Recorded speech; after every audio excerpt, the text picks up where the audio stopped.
BMS academy में आपका स्वागत है। इस सेशन में हम बात करने वाले हैं जीएसटी रिटर्न्स जो हमने भरनी है वो किस प्रकार से भरी जाएंगी और कुछ इंपॉर्टेंट टर्म्स की जानकारी, ताकि जब हम रिटर्न्स भर रहे हैं तब वो सभी टर्म्स हमारे दिमाग में रहें और उनका आसानी से उसके अकॉर्डिंग हम अपना डेटा वहाँ पे फिल कर पाएँ। ये जानकारी हम पहले ले चुके हैं, लेकिन फिर भी रिवीजन, एक ब्रीफ आपको इन्फॉर्मेशन दे रहा हूँ यहाँ पे मैं कि आप जीएसटी रिटर्न्स को दो तरीके से तैयार कर सकते हैं। सबसे पहला तरीका है, आप एक ऑफलाइन जीएसटी टूल जो गवर्नमेंट की तरफ से gst.gov.in डाउनलोड /returns वाले URL पे अवेलेबल है। यहाँ से आप डाउनलोड करके आप अपनी GSTR रिटर्न्स को इस टूल के साथ आसानी से तैयार कर सकते हैं। फ्री ऑफ कॉस्ट टूल है, आप ऑनलाइन गवर्नमेंट की वेबसाइट से डाउनलोड कर सकते हैं। और इसके पश्चात जब आपकी रिटर्न वहाँ तैयार हो जाए तो वह एक स्पेसिफिक फॉर्मेट .json फॉर्मेट में तैयार होगी। उस फाइल को आपको केवल अपलोड करना है और आप चाहे तो अगर आपके पास कोई मॉडिफिकेशन अवेलेबल है या कुछ अल्ट्रेशन चाहते हैं तो वो भी आसानी से आप ऑफलाइन कर सकते हैं।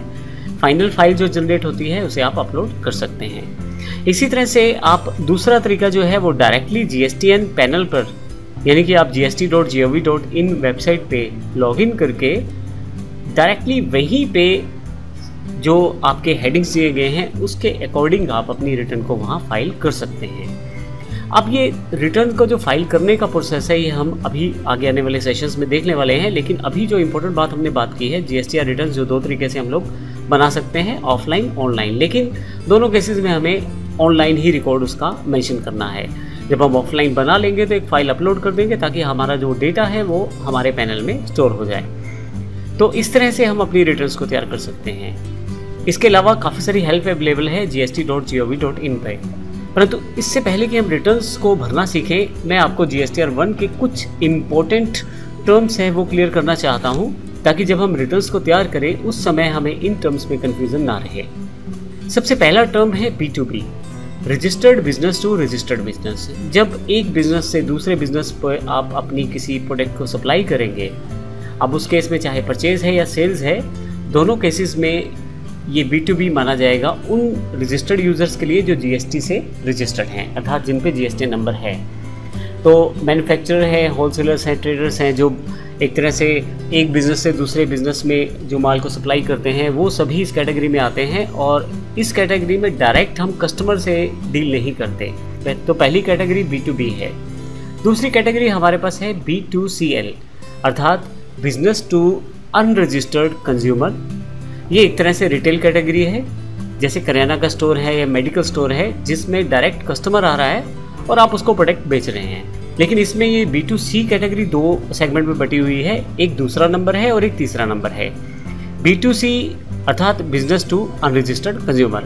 L का मतलब लार्ज से है, अर्थात आपकी बिलिंग अगर 2.5 लाख से ऊपर है और इंटरस्टेट यानी कि दूसरी स्टेट की बिलिंग है, तो उस केस में आपको बिल वाइज डिटेल देनी ज़रूरी है। और इस केस में जो एंट्रीज आती हैं वो B2CL कैटेगरी में आती हैं। और इसके अलावा जो बाकी बिलिंग है वो B2CS में आ जाती है, अर्थात जो 2.5 लाख से कम वाले इंट्रा या इंटर स्टेट की ट्रांजैक्शन है वो सारी आप यहाँ पे स्टोर कर सकते हैं। हालांकि इंट्रा स्टेट ट्रांजैक्शन ज़्यादा भी हो सकती है, B2CS में आप वो सारी की सारी स्टोर करने वाले हैं। मैं फिर से बता दूं, B2C का अर्थ यहाँ डायरेक्ट कस्टमर को प्रोटेक्ट देने से है, कंज्यूमर को प्रोटेक्ट देने से है। इसके पश्चात है CDNR। CDNR का मतलब है क्रेडिट डेबिट नोट रिफंड।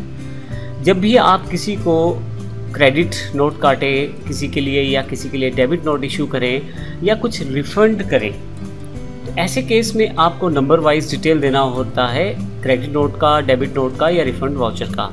और जब आप क्रेडिट डेबिट नोट या रिफंड नोट जो है, रिफंड वाउचर जो है, रजिस्टर्ड बिजनेस को, यानी कि जिसके पास GSTN नंबर है, उसको इशू करते हैं, तो CDNR कैटेगरी के अंतर्गत इसको रखा जाता है।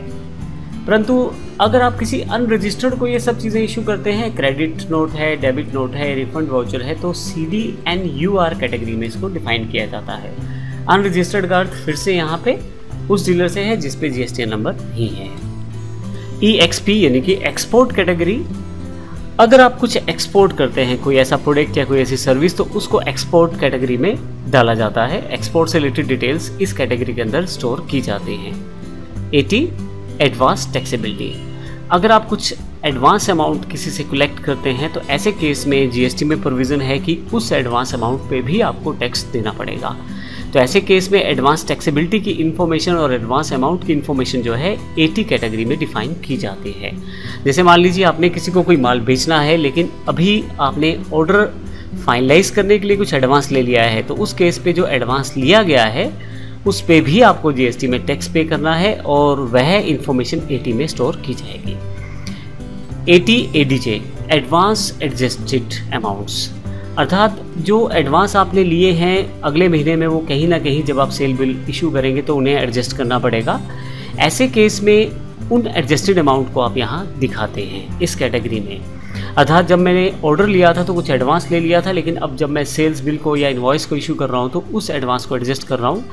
तो क्योंकि मैं एडवांस जो मैंने पहले लिया था उस पर टैक्स पे कर चुका हूँ, अब उस सेल्स इनवॉइस पे पूरा का पूरा मुझे टैक्स नहीं देना है। जो एडवांस मैंने लिया है उसको डिडक्ट करके टैक्स मुझे देना है। तो ऐसे केस में 80 ADJ में उस इन्फॉर्मेशन को एडजस्ट किया जाता है। एग्जेम्प्टेड और नील रेटेड सप्लाई की जो गुड्स हैं या सर्विसेज हैं उनको आप यहाँ पे डिफाइन करते हैं। तो ऐसे केस में जो सर्विसेज जिन्हें गवर्नमेंट की तरफ से जीएसटी से एग्जेम्प्टेड किया गया है या जिन्हें नील रेटेड सप्लाई डिफाइन किया गया है, अब उन्हें आप EXEMP कैटेगरी में डिफाइन करने वाले हैं। HSN कोड, HSN कोड असल में जीएसटी कैटेगरी बनाते समय हर एक आइटम के साथ एक HSN कोड जोड़ दिया गया है, जिससे आप उस आइटम को आइडेंटिफाई कर पाएँ और उसकी प्रॉपर टैक्स रेट को आप इम्प्लीमेंट कर पाएँ। इसका सबसे बड़ा बेनिफिट ये है कि बहुत सारे डीलर्स हैं वो अलग अलग तरह से अलग अलग प्रोडक्ट को डिस्क्राइब करके अलग अलग तरह के टैक्स रेट को इम्प्लीमेंट कर सकते हैं। क्योंकि HSN कोड इम्प्लीमेंट हो जाएगा तो यह एक डिफरेंट कोड रहेगा हर एक डिफरेंट आइटम के लिए। तो उस केस में जो गवर्नमेंट की तरफ से उस आइटम के लिए प्रेस्क्राइब टैक्स है उसी को इम्प्लीमेंट किया जाना चाहिए। इस चीज़ को इम्प्लीमेंट करने के लिए HSN कोड को इम्प्लीमेंट किया गया है। तो HSN कोड वाइज अगर आप प्रोडक्ट्स में डील करते हैं तो उसकी डिटेल भी आपको सबमिट करनी है यहाँ पे। फाइनली 11 नंबर है डॉक्स, एक अलग से डिटेल देनी है। जीएसटी में एक नया प्रोविज़न ऐड हुआ है। आप कितने बिल इशू करते हैं, आप कितने इन्वॉइसेस इशू करते हैं, कितने डेबिट नोट इशू करते हैं, कितने क्रेडिट नोट इशू करते हैं, जो आपने रिटर्न देनी है उसमें आपको ये भी डिफाइन करना पड़ेगा। यानी कि अगर मैं जुलाई की रिटर्न भर रहा हूँ अगस्त में, तो अगस्त में मुझे ये डिफाइन करना पड़ेगा कि जुलाई में मैंने कितने इन्वॉइसेस काटे हैं, 1 से लेके 10 नंबर तक या 1 से लेके 15 नंबर तक। अगर मैंने किसी को डेबिट नोट क्रेडिट नोट दिया है तो उसकी इन्फॉर्मेशन मुझे समरी ऑफ डॉक्यूमेंट्स में भी देनी है। तो इसका अर्थ ये हुआ कि जो आप डॉक्यूमेंट्स रखते हैं वो आपको प्रॉपर्ली मेंटेन करने पड़ेंगे और समरी ऑफ डॉक्यूमेंट्स जो है वो भी जमा होती है GSTR रिटर्न के साथ, जिससे कि गवर्नमेंट ये आइडेंटिफाई कर सकती है कि जो डॉक्यूमेंटेशन दी गई है वो प्रॉपर है और GSTR का जो है प्रॉपरली इम्प्लीमेंटेशन हो रहा है। ये सब बड़ी इंपॉर्टेंट टर्म्स हैं जिनको जब हम GSTR 1 को फिल करेंगे तो हमें बड़े आसानी से ये सब चीज़ें क्लियर हो जाएंगी। तो अगले सेशन से हम शुरुआत करने वाले हैं GSTR रिटर्न्स को भरने की, जो हमारे फाइनल सेशंस भी हैं, और हम ये देखेंगे कि किस प्रकार से प्रैक्टिकली रिटर्न्स को सबमिट किया जाता है। धन्यवाद।